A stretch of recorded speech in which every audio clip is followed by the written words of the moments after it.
Welcome to Not Factory Approved.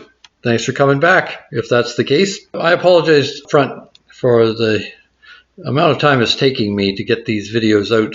I've got probably 6 to 8 videos all pending of various things, and I keep running into technical roadblocks, parts, etc. Electronic failures have been a big part of it too. So hopefully this one gets out and then they follow in rapid succession after that. Thanks for your patience. And you'll see me lose mine during this one. In the meantime, appreciate you listening, and thanks for being part of this. Hopefully today I can show you the things that can go wrong with trying to restore some old rims and paint them. Wire brush, and the white wall will clean up. I did have it cleaned up before. This has got a bunch of rust dust from wire brushing it. But I didn't take it off the rim, so the rim is probably still rusty inside. And it's using a tube, obviously, which makes me a bit nervous. I don't know if these rims could take tubeless. So every tire had a tube in it. Getting the paint off these rims and the rust took me probably about an hour for 4 of them. Whereas previously, when I was sandblasting just the rim without trying to wire brush it off, it took me an hour and a half for 1 rim. Mind you, the media was dull, and I have new media now, so hopefully that will be faster. But I just was tired of making it a day's project and going on to something else just to do 1 rim. I've ordered the tires now, so they should be in tomorrow. So I'd like to try and get these painted and cleaned up. So the ones I'm going to use on the car are out of these 3 and 3 more I have at the front, which I've already sandblasted and painted. But this job was a very dirty job, as you can see. It was a micro job. Dirt and no future. See that? Here's the first one done. Still took about 35 minutes. I guess my sandblaster is a little anemic, even with the new media. So, new media and wire brushing first, and I've only saved, well, I probably saved at least half an hour per wheel. But at the start anyway, I can clean that and paint it. So I've done 2 of these rims with it. 2 were done, well, actually, I lie. 3 of these were done with the wire or metal blast media. Looks almost like it's machine filings, and that got dull, so I had to change it out. 1 of these has been done with the green grit, and these 2 have been done with the green grit. I've had an odd problem that pops up once in a while, where it seems like there's some kind of oily residue, and that's from taking it right out of the cabinet and blowing it off. So I'm going to have to sand that down and redo it. And the other ones I'm going to wipe with solvent or paint thinner before I paint them. So this is the rim that I'm going to put in the cabinet. So I'm going to leave the rust on that portion to show you how dusty it gets. And then this I've done with a wire brush. And I will blast that. Show you how it works.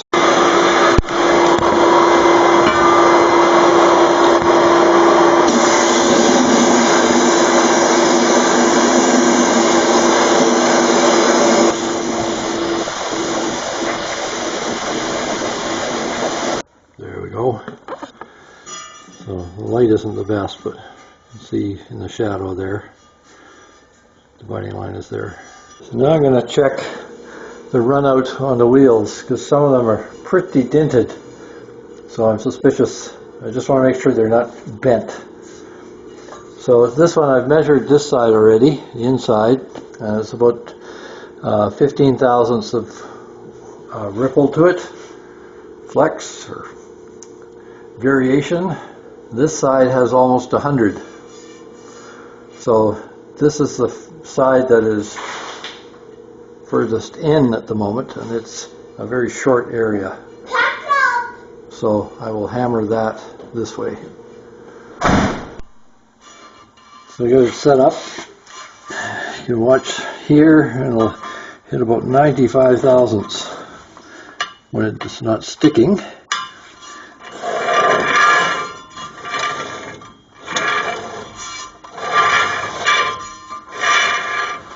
Okay, so there's 30-ish.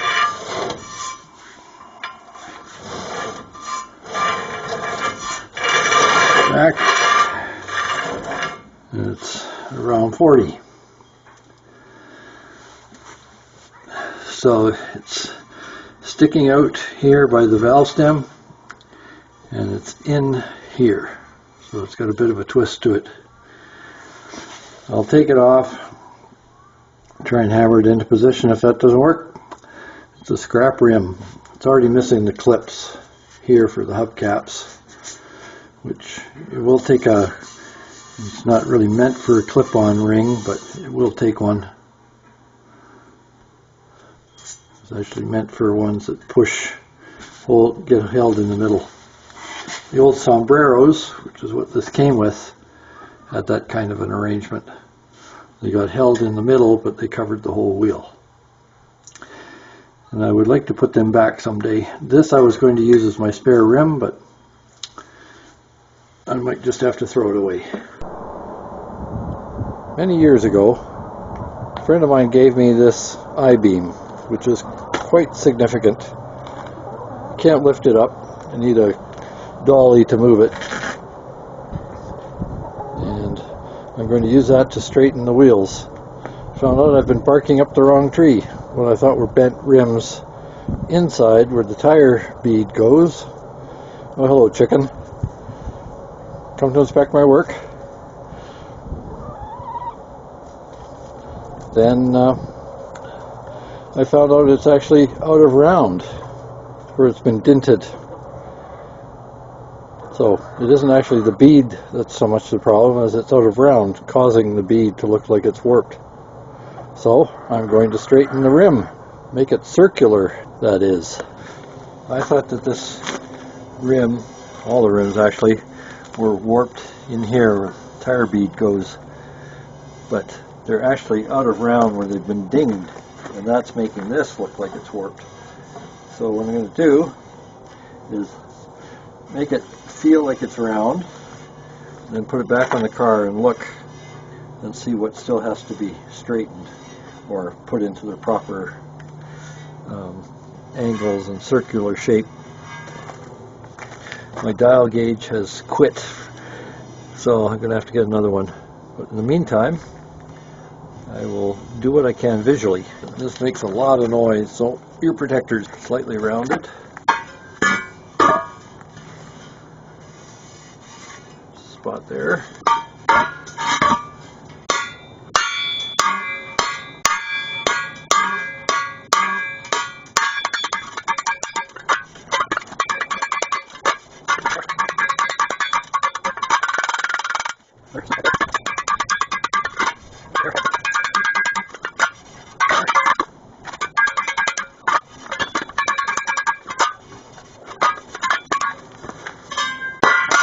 Etc.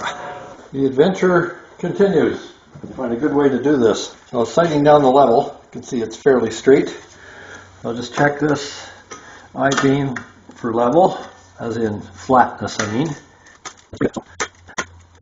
So that'll be a good gauge for the wheels being out around side to side on the rim face. Like right here. And then I'll straighten that, and then hopefully that'll pull this in too. But I'm also going to try using a Planish, an air hammer, and see if I can pull things in that way. But the air hammer is incredibly noisy. I ran it for a second with no ear protection, just to see how if it would work, and my ears rang for about 15 minutes. So definitely ear protector material. There has been some improvement using the air hammer. I'll show you what I do. I've got a little bit more to do. This one here, this is dented in, so that's going to come out. And this is flexing that way, so that has to come in. So the bead has to come in, and the outer portion of the rim has to come out. I'll do the rim outer portion first.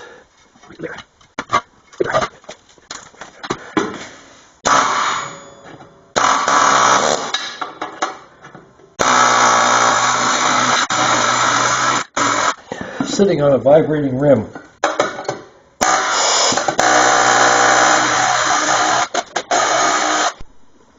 Unfortunately, my dial gauge is completely crapped out.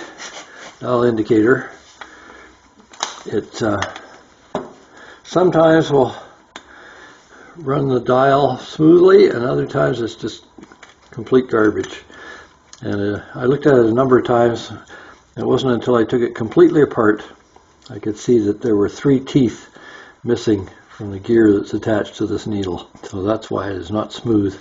This has a rack gear on it, and that moves the other one, which is a much smaller gauge, or much smaller diameter, to move the dial. So I need a new one.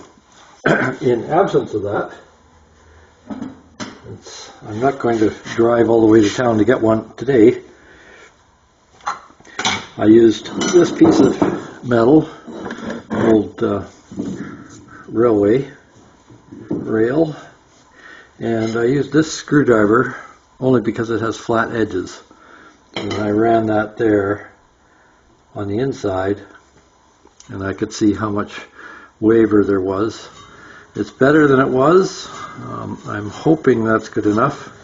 If not, then I guess I'll be taking the tires off again and trying a bit further. But that's definitely improved from what it was. And unfortunately, the dial gauge, sometimes it's telling me this is 80 thou, sometimes it's telling me it's 40. I really can't tell what it is, and it's not going back to the same 0 point, so it's all over the place. But I'm pretty sure that's less than 80 thousandths, and I'm not sure how that will affect the tire, but I would think the tire can absorb that. So I'm going to assume that I've got one done, and I'll finish sanding that and paint it. So with all the hammering on the edge, there's a number of dents and so on. So to smooth that, I took the 4.5 inch grinder with this a used wheel, so it's got some roundness to it, and I'll show you what I did.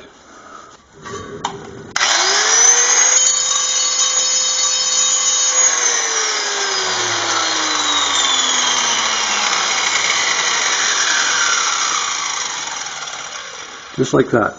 So then I do one pass on this edge and one pass on more of an angle, and that took care of it. It's not perfect, but I don't think anybody's going to notice that.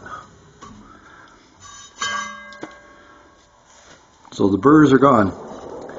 So let's say it's one wheel done. I'll show you on the back edge because it sets up better for the camera.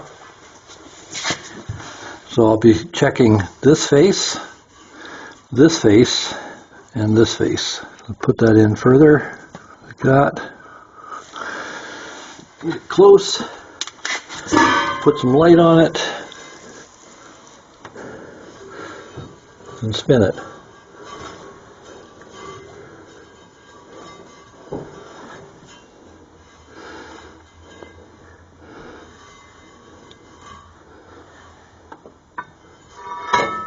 Oh, got a burr there apparently.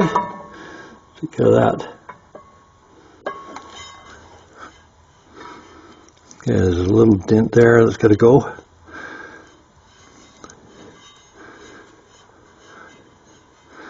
Another dent there. I'll mark those the next pass.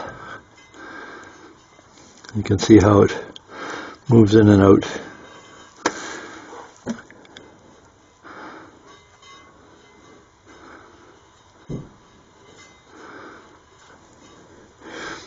A little more warp on the back, looks like. Anyway, there's one. And then check against this face here.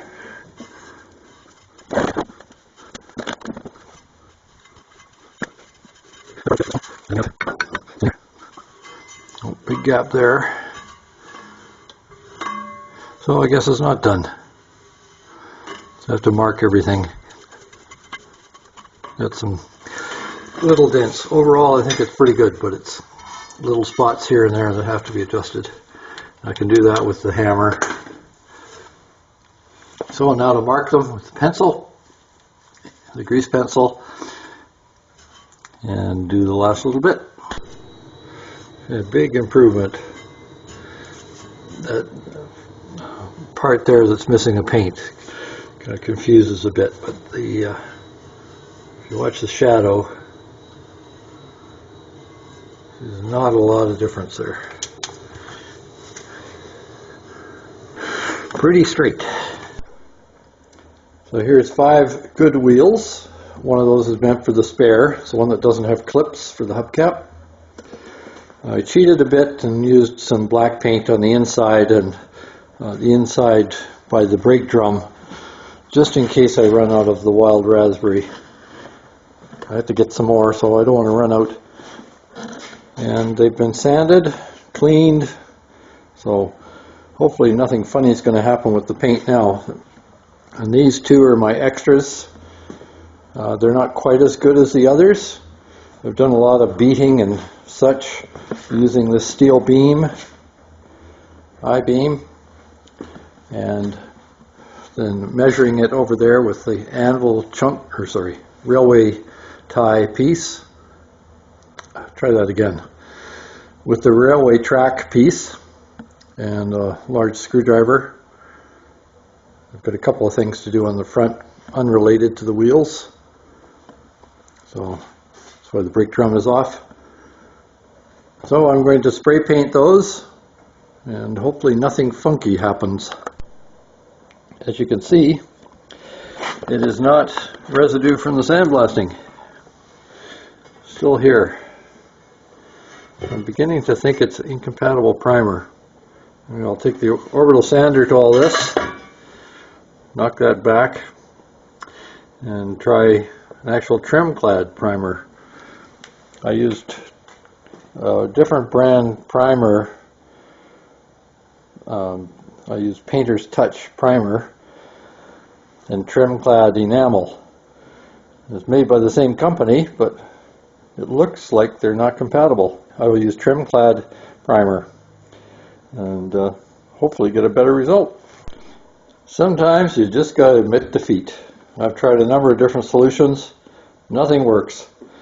So I'm going to get rid of that primer, at least on the front face. And I'm going to re-sandblast these rims. What a waste. All the time I've spent trying to get them to work. Get that paint to work, that is. I used 2.5 cans of it at $11 a can.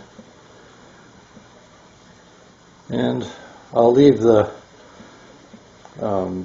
beads, I think, the side of the rim where the tire bead sits. And I'll just do the outside edge and the lip. And then I'm going to primer with some, I didn't want to use the paint sprayer, but I'm going to have to. So I'm going to use some trim-clad primer, and I'll either spray bomb it with the trim-clad wild raspberry, or I'll just put the original lacquer on it to match the car body. And I don't like using that paint because it's really soft, but one way or the other, it'll get done. So how do you spell failure? How about trim-clad wild raspberry? I sandblasted these, I blew them off, I cleaned them with fresh, clean paint thinner. I diluted the paint, the primer, it's trim-clad primer. I sanded them down, I cleaned them off again, and still it beads up. Look at that crap. But who's frustrated? Here's another one. Look at this. So, sand it a bit, touch it up. That's life. That's the way it's going to be. Enough of this. It's like 4 days on this project. So, for all the troubles, I'm blaming the wild raspberry paint. Here's something I did not expect. Old rims will not take a new valve stem. The hole for the valve is too big because they're meant to take a tube. So I guess I'm going to order some tubes. Now the sad thing with these rims, in a way, is that the holes are too big for a valve stem, since these are tube type rims. So one thing I could do is to weld a bead around all the way around, drill it out, level it off, smooth it, etc., and repaint, and then put a valve stem in it. But what makes me nervous is that these rivets, since it is a tube type rim, they might leak. I don't know. I would have to seal them or run a bead around them. All very risky. So I found out I can get tubes for $15 a piece. So that's what I'm going to do. So I made this round piece to replace the coffee can, because I think the coffee can is flexing a bit, even though it's kind of surprising, but in the middle it flexes up and down and then kind of tends to twist off to one side or the other. So I made this, measured it with the coffee can, cut it out, ground off the edges, and that's about as round as I can make it. It's got a little slight bump here. I'll take that off, but it's in the middle of the wheel, and it's going to be grams of metal, so I doubt it's going to do much, but I'll make it as round as I can. Revision 2. I'm going to have to get a smaller RB bubble level. This one fits, it touches the slopes in the rim, so it's hard to get it in the exact right spot. So I took the round piece of steel, and so you can sight it through the lug holes and make sure it's exactly even, so centered perfectly. Then I centered these holes equidistant both ways. Put this U-bolt on. So it's new, so it's got a nice smooth surface inside, not like the other one. And likewise this turnbuckle. Put a little grease on them. So it should be self-centering. Should slide enough to get in the middle. And then you can check the rim. Now this is showing that it's light that way, which is to do with this level, because it's where you place it completely changes how it looks, where it's pointing. Right now it's pointing over here.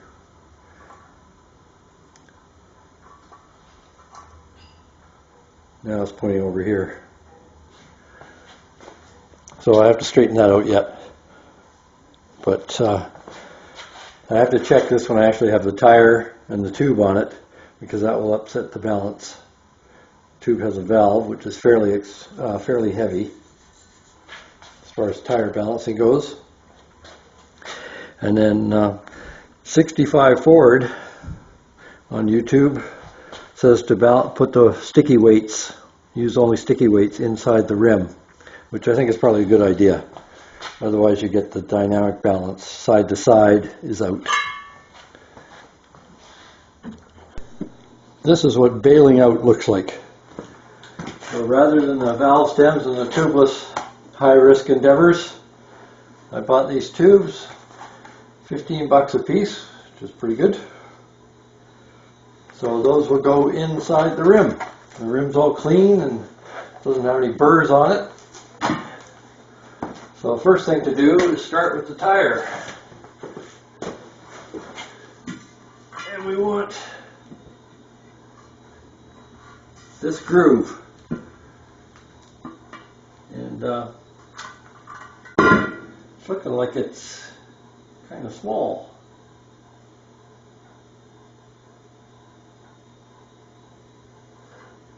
And we'll get this.